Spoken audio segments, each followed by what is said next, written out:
Welcome to the second panel of the day. This is about the student experience with COIL. I'm Christine Shiau. Again, sorry, I'm moderating this one as well. For those who are new, maybe online or to the room, I'm Christine Shiau. I'm the Executive Director of the Stevens Initiative at the Aspen Institute. The Stevens Initiative is a program of the Aspen Institute. We're a leader in the virtual exchange field. What we're trying to do is really shape the next generation of future leaders, and we do that by connecting them through technology, through virtual exchange. We're giving them the space and the opportunity and access to the world, and at the same time building really critical skills that they're going to need to succeed in the future.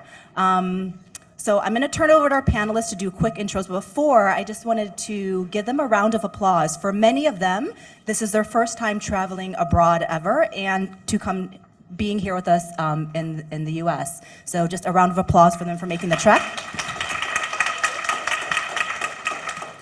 And I should also say, some of them are quite nervous right now, and what I have expressed to them is that it's very common to be nervous when you're on the stage, and just to breathe deeply, speak slowly, and that we're just gonna have fun while we're here today. So all you're gonna be doing is just sharing about who you are and what your experience was like, and it's gonna be a fun, good time. Yes? No, it's like nervous looks. For those who can't see online, everyone's looking at me very nervously. Okay, so we are going to get started. My first question is a very easy one. Tell me about yourself, your name, your institution, and what is your favorite singer or band? And we're going to start with Adrian. Hi, my name is Adrian Hoffman. I am a sophomore at Shenandoah University. I am a double major in psychology and biology. I am from Martinsburg, West Virginia, and my favorite artist / band currently is Jeff Sauter and The Neighborhood. Hello everyone, it's my pleasure to be here today. I am Aida Memic.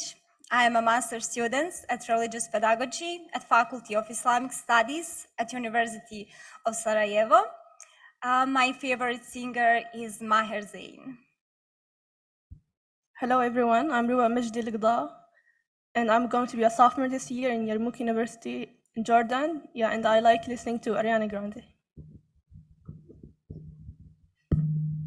Hi, hello everyone. My name is Elieya. I'm from International Islamic University Malaysia.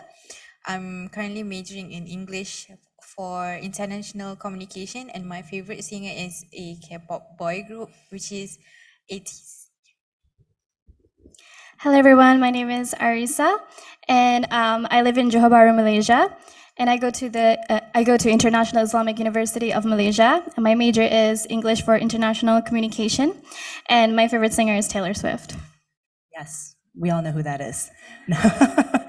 Okay, so the first question, and this will be to you, Aresa, is going to be just tell me about the COIL course that you participated in. What was the topic? Who were your international peers? What did you do? But briefly. Okay. So during my COIL experience, we engaged in a project called the McDonald's Rebranding Project.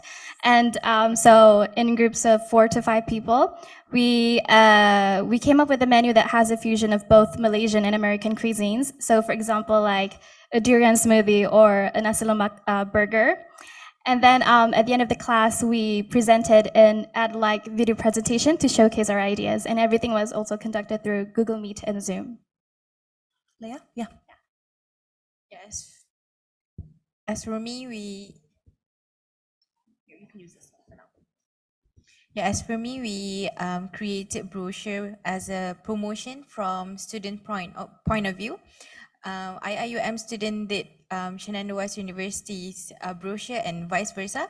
We exchange information about campus life, diversity in college, and also the cultural difference between here in US and also back there in Malaysia. We communicate through WhatsApp, Google Docs, and also Google Meet. Ruba? So we partnered with American students here in Shenandoah University. We started this experience by introducing ourselves in Zoom meetings and talking about cultural artifacts that we have. We then got to discuss 2 topics, which were defining success and discussing media, where we talked about songs, music, and dancing. We also got to see the similarities and differences between both cultures and both projects. Yes, please. I was participating in 2 COIL projects. First, talk about intercultural and interreligious values in some teacher study programs in the USA in the Bosnia and Herzegovina. The second one, talking about leader in educational system in Bosnia and Herzegovina and the USA. Both projects I did with my colleagues from Shenandoah University, and the methodology of both is similar. We starting with analyzing some national and international documents.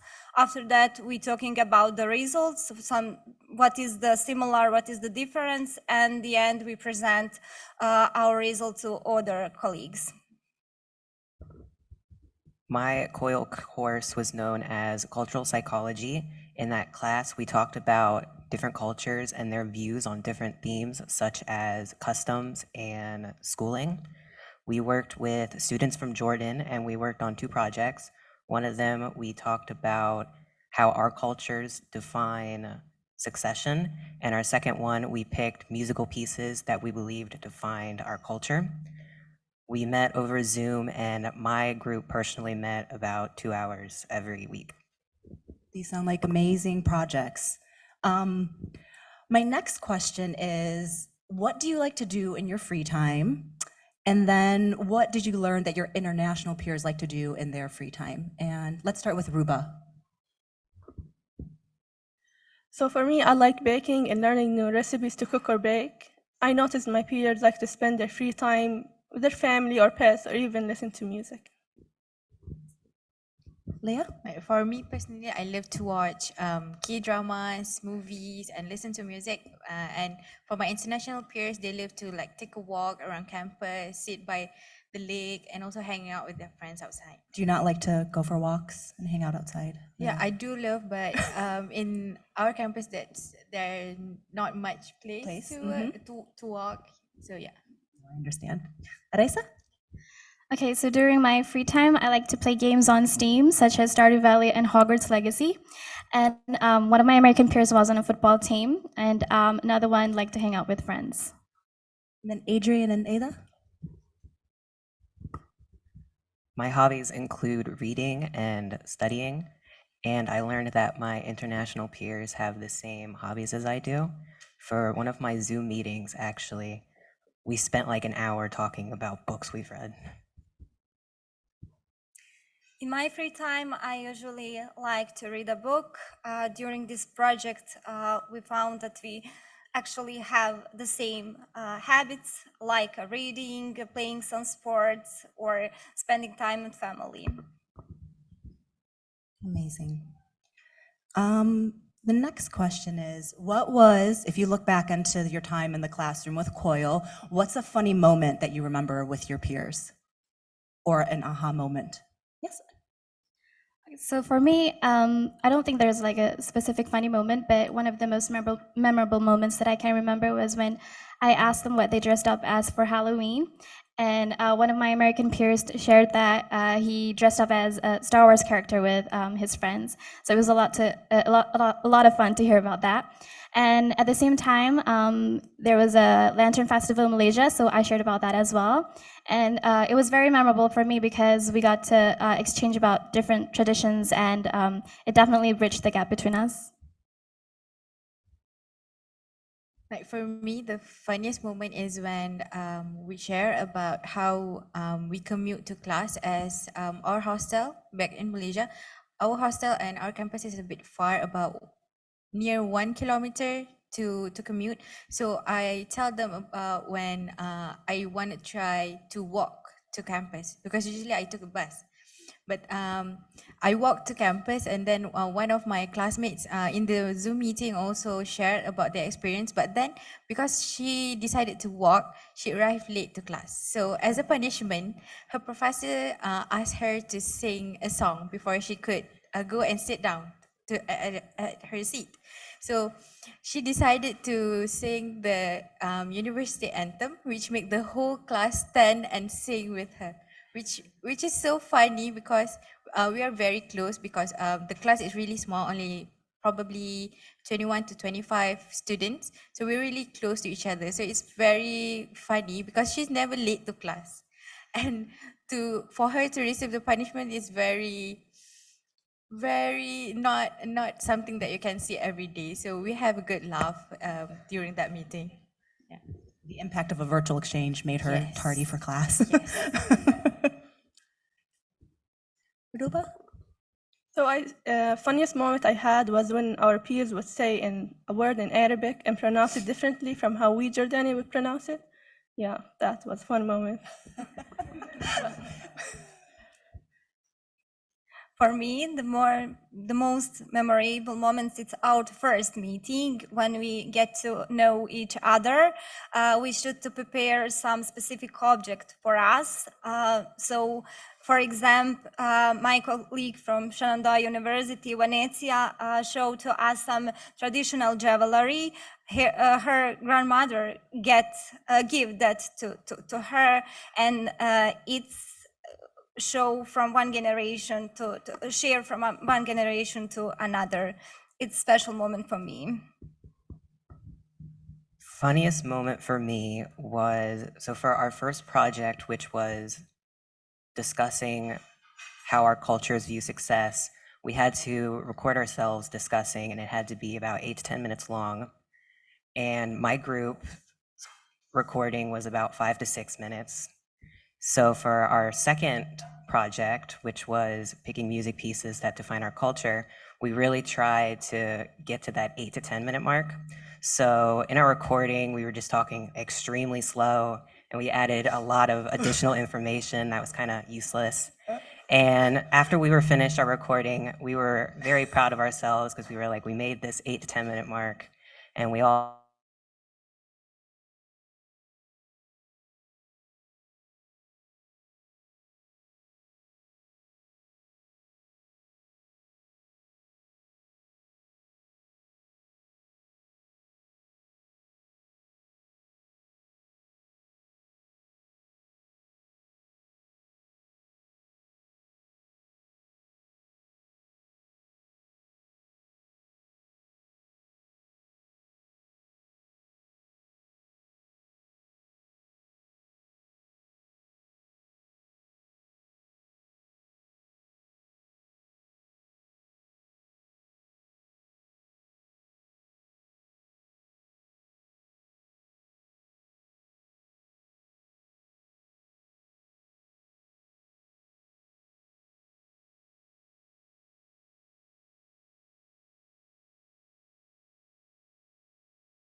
was the start of Ramadan.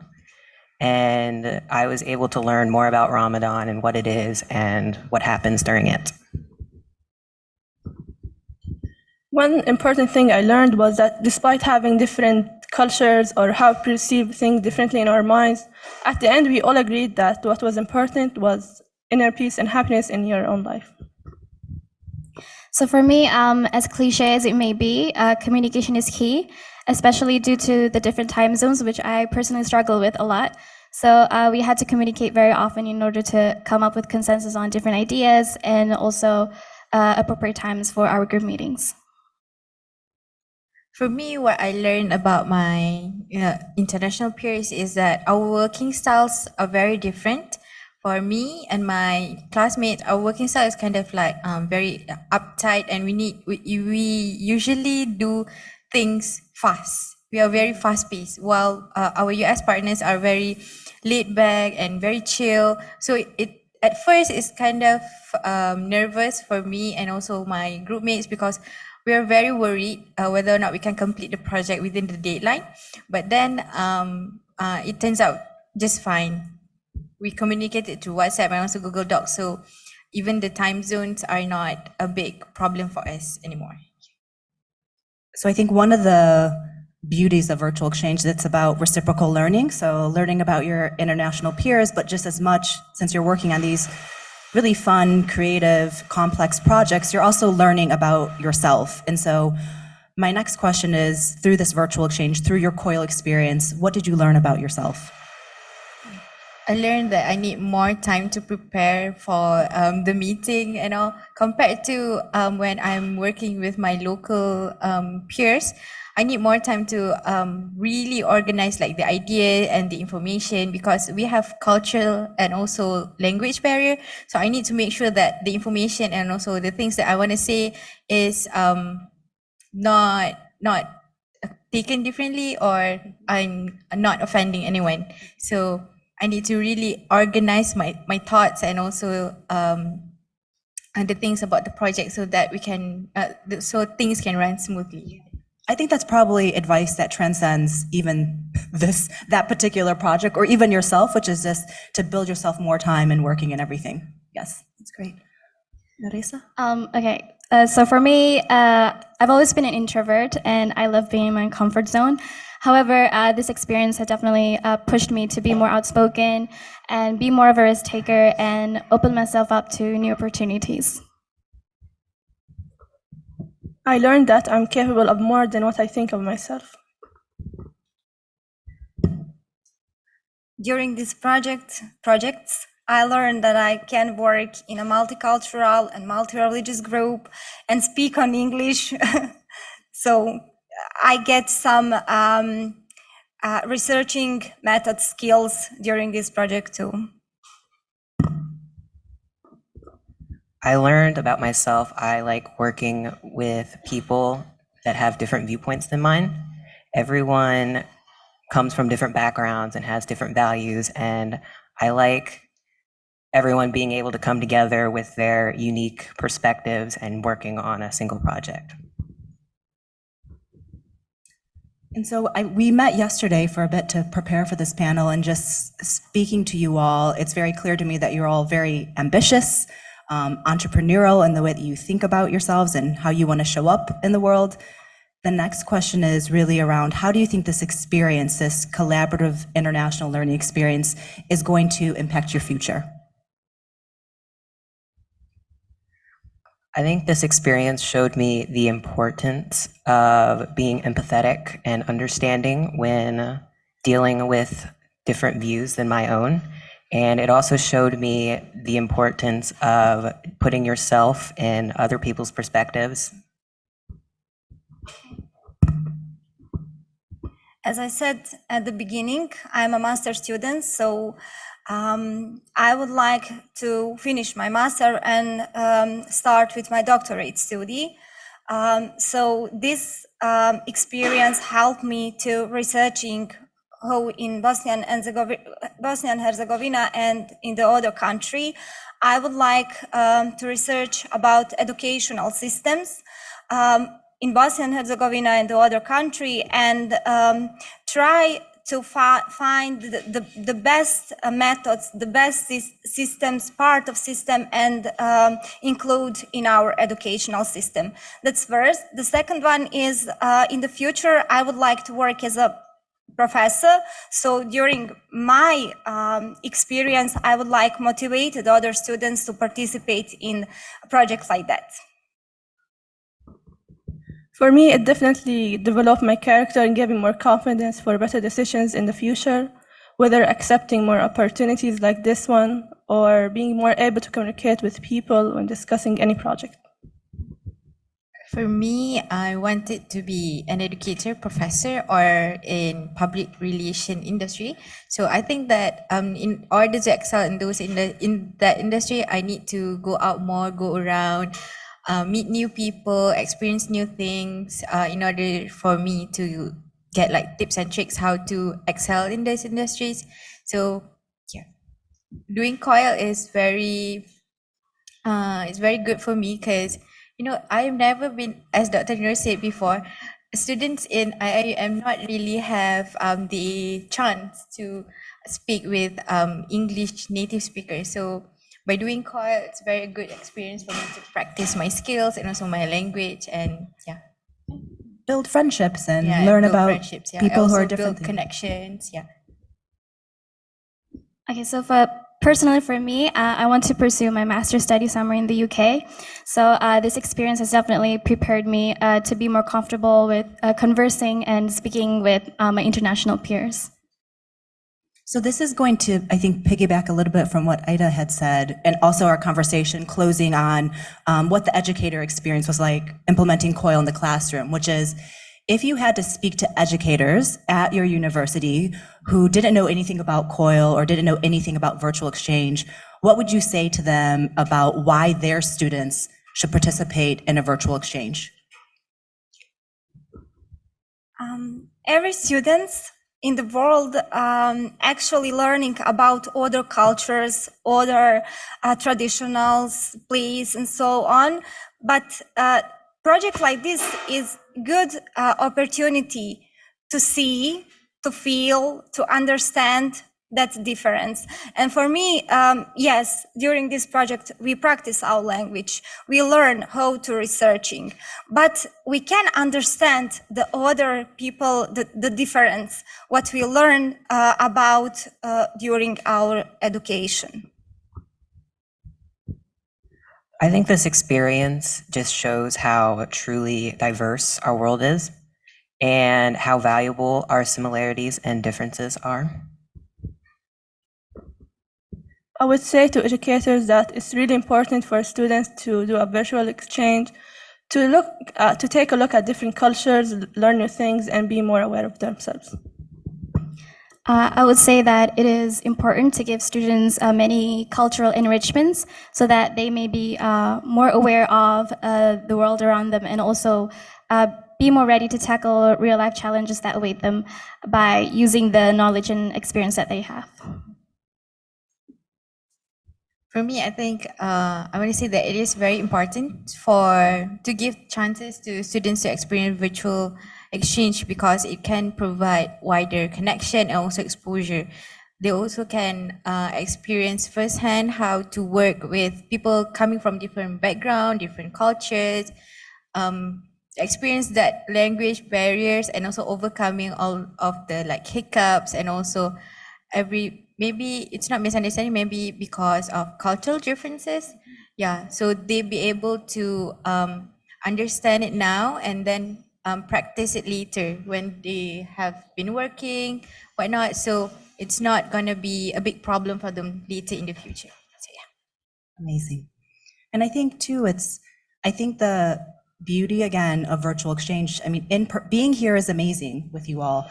It's just so few people can travel abroad and do in-person study abroad. It's just a fact which we talked about earlier. And so I think virtual exchange for educators can be seen as a tool for accessibility and inclusion, to open up the idea of studying abroad and traveling abroad to so many young people, because it utilizes technology. So it's just absolutely key. So you can have a view of the world, you can show up and participate in these global conversations because you're using technology. So making full use of the resources. Exactly, I love that, making full uses of the resources. Yes, I need to add that one in. So the other question I have, always we talk about this, our challenges are going to come up in anything that we do in life. So can you share a challenge that you encountered, and how did you overcome that challenge? Aresa, do you want to start? For me, it was definitely a challenge for me to overcome my fear of speaking up due to my language proficiency. So although I've been learning English since kindergarten, I've never actually practiced it with a native speaker before. So it was definitely a challenge for me to speak up my thoughts. And therefore, I had to overcome it by realizing that I need to speak up in order to complete projects with my American peers. And then I realized that it definitely helped me to be more comfortable with making mistakes here and there. And also, I also felt that I had started to improve my English proficiency at the same time. Leah? Yeah, for me, it's just during the project, it's just the time difference. Because between Malaysia and the US, we have 12-hour difference. So it's morning here, it's night in Malaysia. So the information that we needed for the project might be delayed because we're sent the text in the morning, but it's already night here. So we, in order to overcome this problem, we do a Google Docs file. So we dump everything there. So there's no like misunderstanding, misinformation going on. So yeah. Ruba? I think one challenge I encountered was at the beginning when I was told to show myself and speak in videos or meetings that we would make. Because I wasn't used to it, I found it a little challenging. But as soon as I started, it got easier each time. For my colleagues from Sarajevo University, and for me, the first challenges is, did we stay to the end this project? Because that project is not part of students' obligation as well. It's just volunteering. Yes, we did. We stayed to the end. But what about challenges we have with students from Shenandoah? It was just a time difference. But we talking about the good time to everyone, and it was okay. We don't have a problem about that. I would also like to say the time difference was the biggest challenge my group faced, and just trying to find a time to meet outside of class. At the time, Jordan was 7 hours ahead of us, so it was hard finding a time when we all weren't busy and a time that worked. And we were able to settle on 4 p.m. Eastern time, which was, I believe, 11 p.m. Jordan time. So at times you would meet in person. It would be late there, afternoon time here. And then would you ever switch where it would be particularly early for you and then later for them? No, we usually just met at 4 p.m. At 4 p.m. Just Eastern stuck with that time. I guess Yeah. that's good for scheduling. And what about others? Did you meet online in a Zoom or in Google Hangouts live? Yeah, we meet on Google Meet and also WhatsApp video call, and we kind of switch. Hello. All right. So for us, we do Google Meeting, and also WhatsApp video call. So we switch. Sometimes it's early in Malaysia, it's late night here, and sometimes, yeah, vice versa. Oh, I had to remember to speak in the mic too. So we have 2 more questions that we're going to try to get to, and then we're going to open it to Q&A. Actually, maybe I'll just get into the last question itself. Okay, we'll do the last question. It's a quick fire, which is, in one word, how would you describe your virtual exchange experience? One word. Exciting. Say again? Exciting. Life-changing. Informative. Useful. Enlightening. And then I'm going to answer inspiring. I like that, even though I'm not the panelist. But that is, a round of applause sounds amazing. Yes.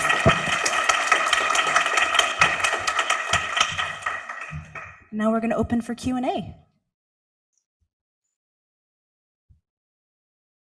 Lots of questions. We'll start in the back and move forward, I guess.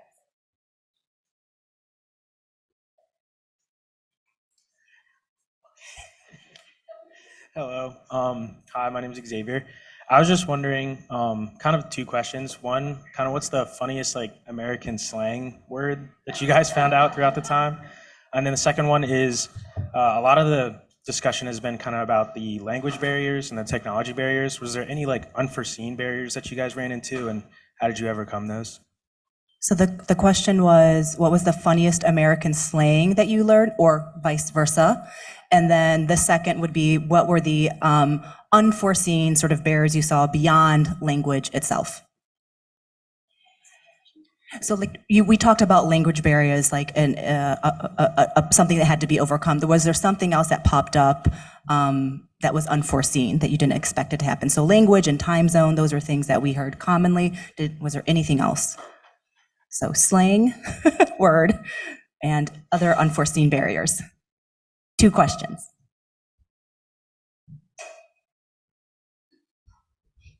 For slang, I don't really learn any American slang because we don't really have that much. But for the second question is, for the second question is, I don't really expect the working styles is different because I don't know why. Maybe it's me stereotyping. I'm so sorry, but I thought that Americans and Malaysian working styles are the same, kind of like uptight, doing like things very fast paced. I'm very worried that I am very slow paced in that project, but turns out it's different. It's the opposite. So I learned to kind of slow down and not very like pushy and kind of like keep pestering my group mates to do. "Hey, we need to complete this by yeah."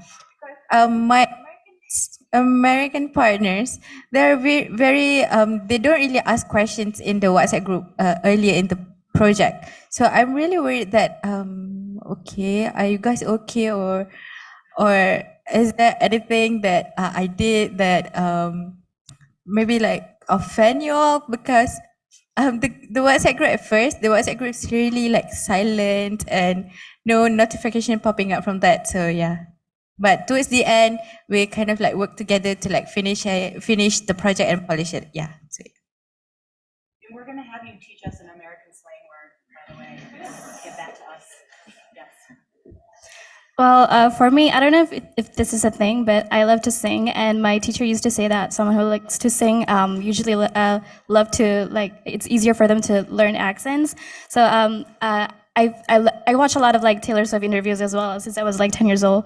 So I learned a lot of like American accents from watching YouTube videos and interviews. And for the unexpected things while doing the COIL project, I think it's similar with Leah because my American peers, they were very chill, but I'm the type of person that every time I do my assignments, like the day I got the assignment, I would like try to finish it within 3 or 4 days. Yeah, but they were very chill, so that's new to me.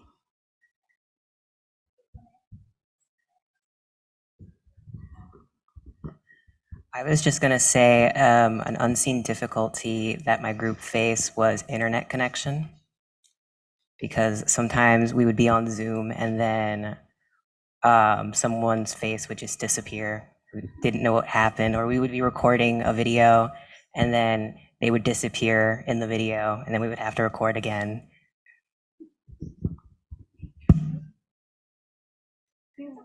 I also kind of agree with Adrian, the internet connection thing, because sometimes in my hostel, sometimes the internet connection during the weekend is kind of not good. So sometimes the Wi-Fi is totally gone. So if we're doing a meeting on weekends, kind of hard because we need to use our own mobile data, we need to use hotspot and all. And sometimes even the hotspot does not strong enough for us to like record the meeting and all. But after all, the project is a success. So yeah, it's fine. And then what's the slang word you're going to teach us? Well, we kind of mentioned chill already. So chill pill, that's kind of one. That's a slang word. You're kind of being like very relaxed. Yeah. I think we're all chill now after they've done their panel, so everyone's much more relaxed, which is appropriate. But in seriousness, what Leah had said too about the connectivity and the internet issues, I think for everyone who's here in this room and online, take that seriously. It's like, I think it's incumbent on us, particularly those who are making investments into virtual exchange programs, give your educators and give the students what they need to participate, whether that's laptops, internet connectivity, hotspots. That is our responsibility. If you want a young person to have a good experience, you have to give them the tools that they need, like the hardware that they need to actually participate in the exchange. So that's important from grant making number one. And then other questions?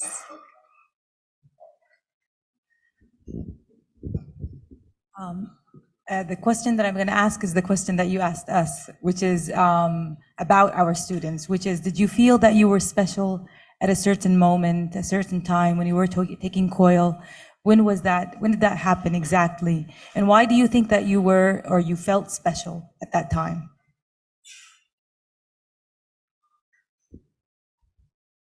Yeah, I do feel really special when Dr. Noor offered us to join the COIL project because already in my second year, and this is my first time doing international project, collaborating with international peers.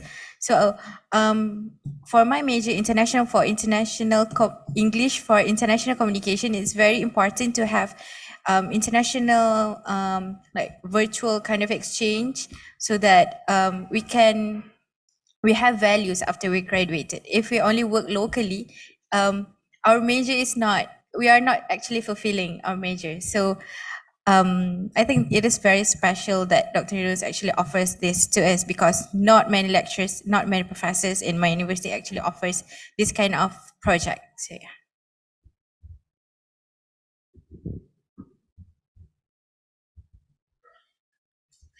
Well, I do feel like very privileged to be here. It's very lucky, and I feel very grateful to be here because doing the visa as well, it wasn't really that cheap. It was pretty expensive to do the US visa. So I really hope that more students in the future are given this opportunity as well because it's very life-changing, like I said.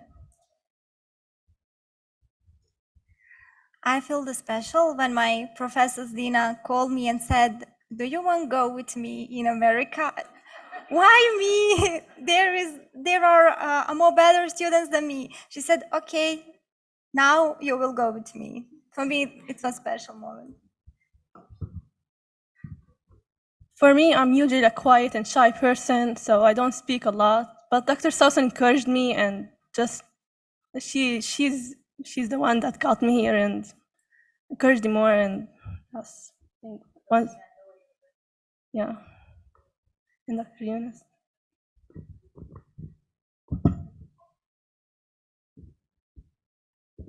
Are there any more questions? Oh, there. Oh, let's go to Veronica here in the front row. Yes. So I kind of have two parts to the question. Are you still in touch with your counterparts that you were working with outside of the class now? And do you anticipate continuing their relationship? And if so, how? Unfortunately, personally, I don't because, well, they graduated and we haven't contacted since. But this is going to sound creepy, but I did like stalk them on Instagram. Yeah, I did have a feeling like I want to like reach out to him, but I'm a bit shy, so like I just stalk him.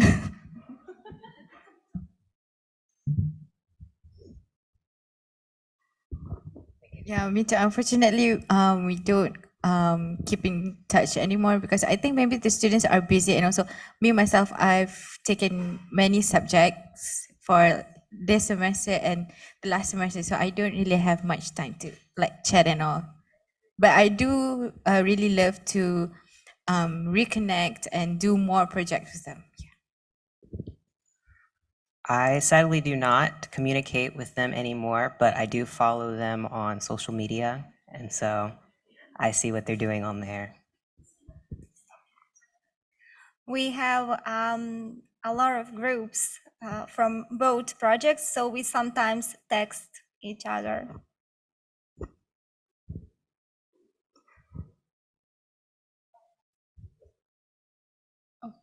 There's a question from the chat. Oh, we'd lovely. like to read. What advice would you students give to other students who will start a COIL virtual exchange in the coming weeks? That was actually one of the questions. We just didn't get to it, so it's perfect. Advice I would give would just be open-minded about different perspectives, and with this project, you will really see the value of teamwork and communication. I just say go. It's a great chance to everyone. That's it. I would also say just do it because through virtual exchange, young people in this generation are more able to think, be more creative, and make changes in the world. Yeah, I also agree. Just have fun. Just speak up your mind. Don't be afraid because your American peers also feel the same. So we have things that we don't know, and they also have things that they don't know. So by doing COIL, we exchange things. It's gonna be fun. I would say that as young people, it's important for us to expose ourselves with, like I said, as many cultural enrichments as possible, because in the future we will be the problem solvers. So it's important to come up with solutions that may serve everyone. And then Mira, did you have a question? Actually, Veronica, and I'm not sure, hopefully that's not my husband that asking in the Zoom, but if it's from him, then he stole my, great, okay, good. But it's actually for Adrian. This is usually the first time that I ask all of the students that having COIL project with me, especially from overseas, having all the medias portraying a lot of image on Muslims. What do you feel when you heard the first time that you will be collaborating with Muslims? So is there anything specific that you're worried of? And if I can answer one of the slang, I learned something about swag. Is it slang? Great. That's the one thing I learned from COIL. So yeah, how productive it is. Yeah. When I heard I was working with,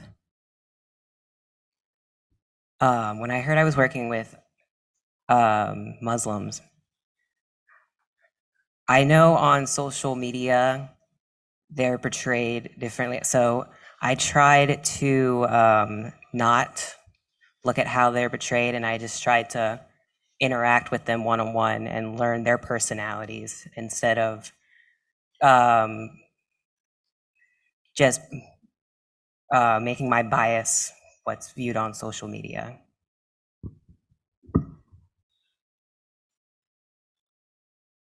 I think the question could also even be asked of our international participants too. Like, was there a stereotype that you had of your American peers, and was that challenged, or did it turn out to be true? I hope not. What about that on your end? Oh yeah, I have a mic. Sorry. Well, at first I was a bit scared to come here. Yeah, because of, again, like the social media, the way they portray Muslims, sometimes it's inaccurate. So, but I'm mostly excited really, because I've seen a lot of TikToks and everything. Americans are very, very fun. So mostly excited, to be honest. But I was a bit scared, but once I got here, I'm not scared anymore, yeah.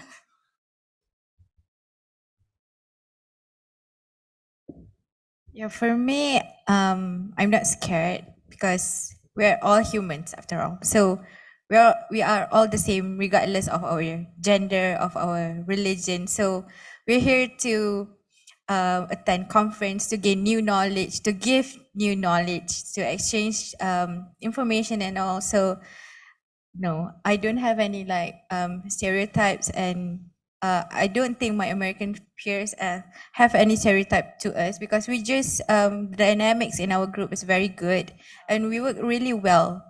We are cooperating very well. We don't really have hiccups and all. That's great. Aida? I think that American people is too cold at firstly, but when I meet the Shenandoah University's peers, it's not true. They are very friendly. They are very, very cooperate, and so it's different what I see on the social media and what I see in a really conversation with that people. Thank you. Do we have any more questions? I'm looking around. Anything online, Eunice? Nothing? I just have, yeah, thanks so much. This is a wonderful panel. One challenge that we face as professors who do COIL is that sometimes the students, they don't want to do the extra work. They think it's a lot of work, the internet connection, all the challenges. You have to go out of your comfort zone. Sometimes you just want a class that's very kind of straightforward and just take home assignments, essays. So what advice would you give for professors? How do we convince our students that this is worthwhile, this is meaningful, it's worth the extra effort? I think as Dr. Noor said before, the credit, the course credit is one of the motivators. And for my major, especially, we're actually like international communication. So doing a COIL, doing virtual exchange with international peers is very good for our career later on, and also for our growth in our study. So we can have more experience, more exposure, more connection for later on if we want to like continue in maybe like public relation or doing like being professors, study abroad. So we need more connections in order to like excel easier, I guess. So yeah. Well, I would say that for students, it might be daunting for them, some of them, to want to go to somewhere very far. But I don't know if I don't know what advice to give. But really, I think that professors can sort of like share a students' experience, or like invite them to share their experiences to convince their friends to how it's going to be like exciting for them. But also they're going to get like a lot of new experiences, a lot of new friends, and it's going to like be beneficial for them in the long run.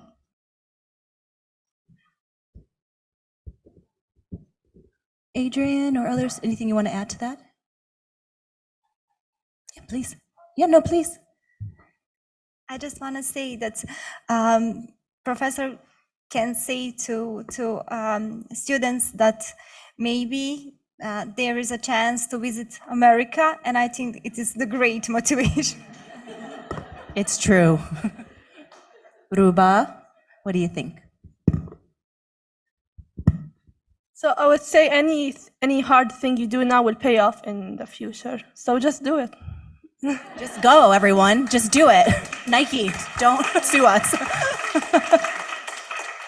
I also wanted to emphasize what Leah had said too. I think what they're all saying essentially is like social capital, the networks that you have now are the most important thing that a young person can have. And so a virtual exchange is going to open up your networks immensely. So go and participate in it, right? And ask your educator to bring it to your classroom. Well, I think if there aren't any further questions, I'm looking around the room to make sure. Okay, I would just love to give our panelists one applause for the dedication and commitment to COIL and virtual exchange, and to thank you all for being here. Thank you.